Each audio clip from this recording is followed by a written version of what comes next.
Well, I got up, woke up, I guess, because that's how I was first thing when I woke up this morning. And, I've held it together just like this all year, despite being victimized by injustice, harassed endlessly by police, completely misdirected and mishandled by the judicial system of this county, and just essentially ignored by most of the community here because people are indifferent to issues, unlike it is in Bloomington. And to those that have helped me are people that are more apt, would be, I'd say, in a situation like here, more apt to help people on the street. They're people that have been there before, and pretty much I've been victimized over and over by those people. Most people that have offered to help me have generally caused me or cost me more than they did help me. So most of the year I've spent alone, and wow, a lot of suppressed trauma, a lot of suppressed anger, a lot of suppressed sadness, heartbreak, despair, disappointment, confusion, resentment, bitterness. I could go on and on. I'm not sure why people would have failed to believe me.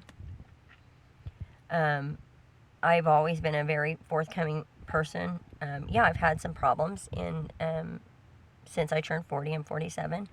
I moved out here to pull my life together, and it went wrong right away, but for 2 years I did okay, and it's just a hard place to get started. I mean, it's very different from Indiana, and there are no resources, and I still kept going, and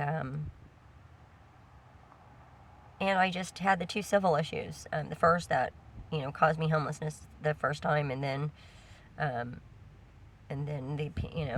I was homeless for 4 months, found a place, lived there for a year, only to be in an almost identical situation, lose everything again, which, considering I got all the COVID money, was quite a bit of loss, because I had essentially replaced everything that I had lost in 2 years, and then to have it all just intentionally taken from me.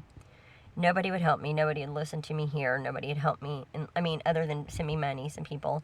But some of those people, and I'm not going to name any names, but, there's very few people that have ultimately helped me. They've done the bulk of assisting me, and you know who you are, and I am forever grateful to you, because I don't know what I would have done. I really don't. In hindsight, I should have came home before this felony happened, but I vowed to stay and fight injustice. And then once the felony happened, I had no choice but to stay. And what's been done to me since then, and up until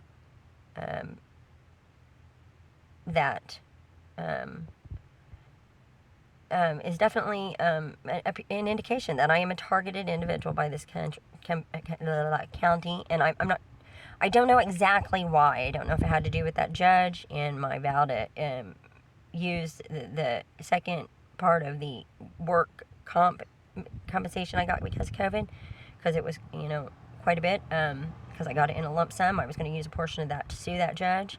I don't know if it had to do with that sexual assault at the hotel I stayed at all of the year of 21, and my investigation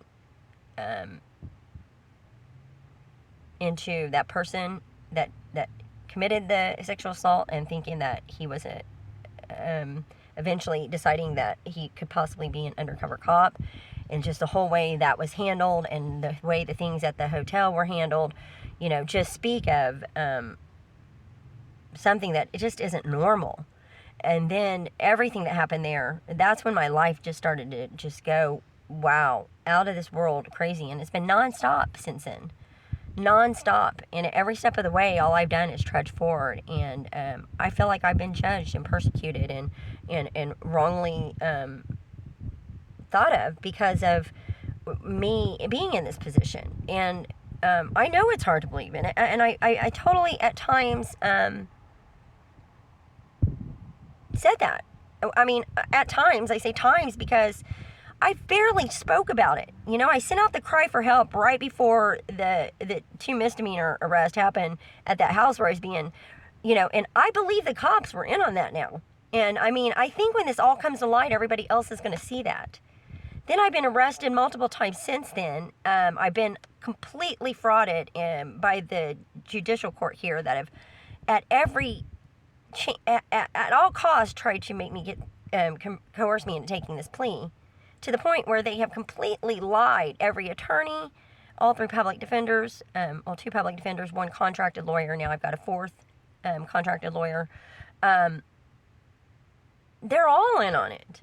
And it's now, now you can see it, okay? I'm telling you people, it's going to be brought to light now, because you can see it clearly now.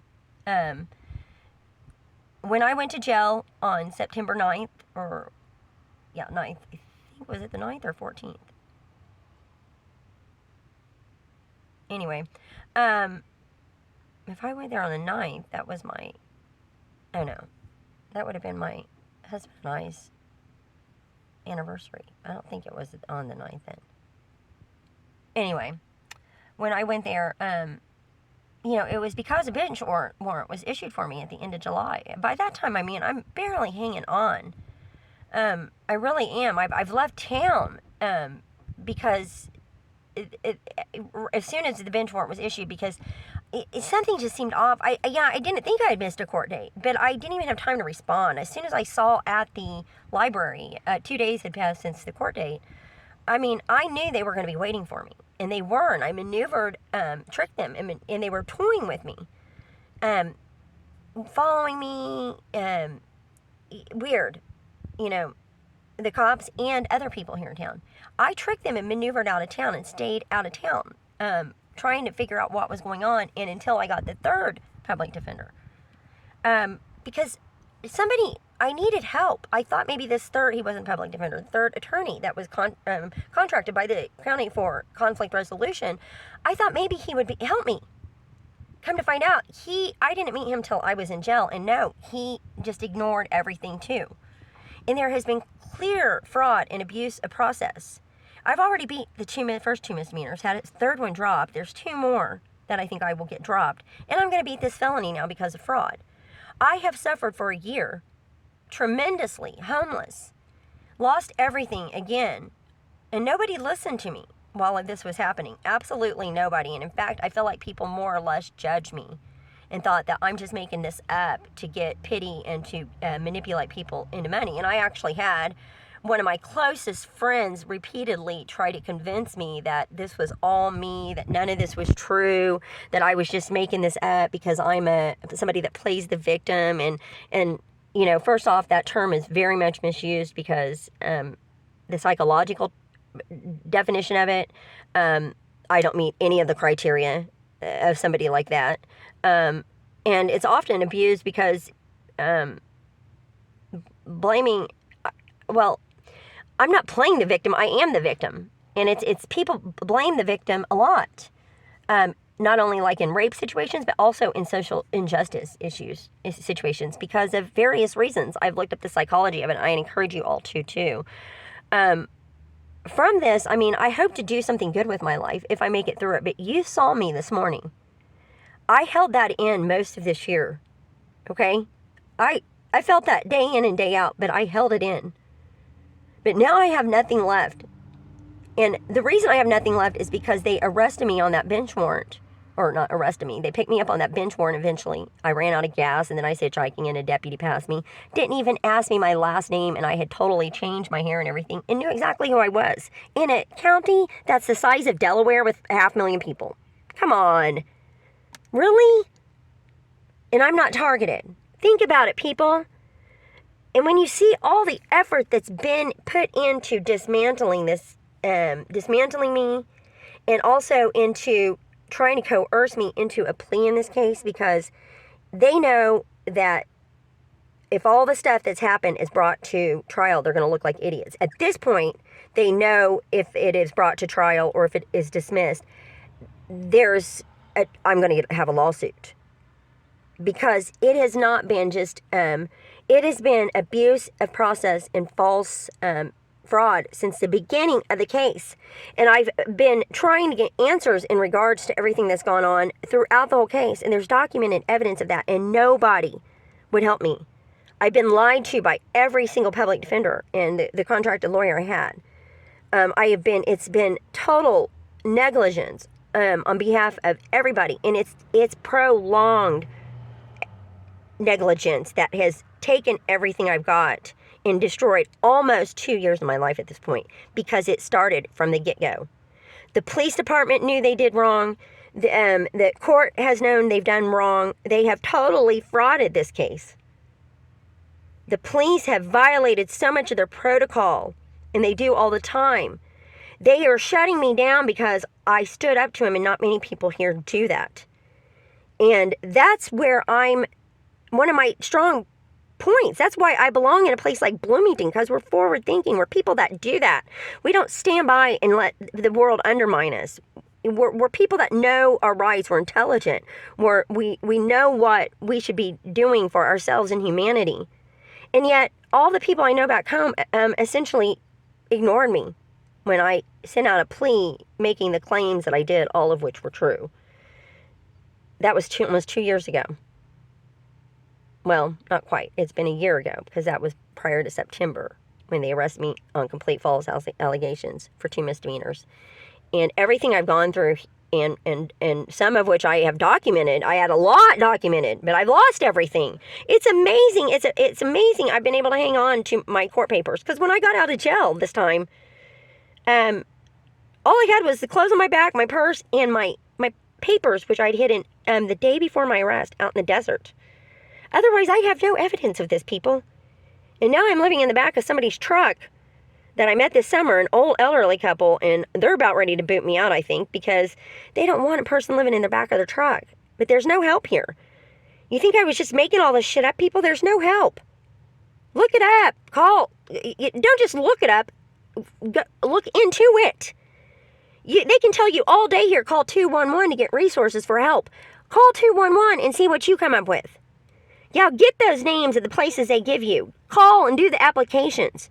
Watch yourself set on a wait list for a year and nothing happened. There is no help. If what help there is, there's very little. There's plenty of evidence of that too. I'm not getting a job here. Nepotism is so alive and well, and I'm definitely not getting a job here now because the county is targeting me. The government of this county has targeted me because I'm a threat to their corruption. I have told you people, if something happens to me and I die, investigate if it's deemed accidental, because the chances are it's not. They kill people here like me. Look what all they've done to try to take me down over something so small. Me being victimized. But I was going to expose it, stand up to it. And look what's happened to me. Man, fuck this, people. Fuck you people for not listening to me. I did not deserve this. I needed support. And I told you people, I could not do this alone. I needed help. But I've done it this long, but I don't know how much longer it's going to last. I don't know. If these people fuck me over, I can't say fuck me over because they're just helping me out, but if these people decide they want me out of their truck, I'm fucked. I've compiled a few clothes and a few belongings I need, and my papers. I mean, I carry around 2 big bags every day. I go to the library. I'm trying to get all this shit together before it's all gone. And I can't even afford copies at the library. Today I've been needing to do my laundry. Everything I do, everything I do takes hours to achieve basic needs. I can't even, you don't get it. I tried to tell you.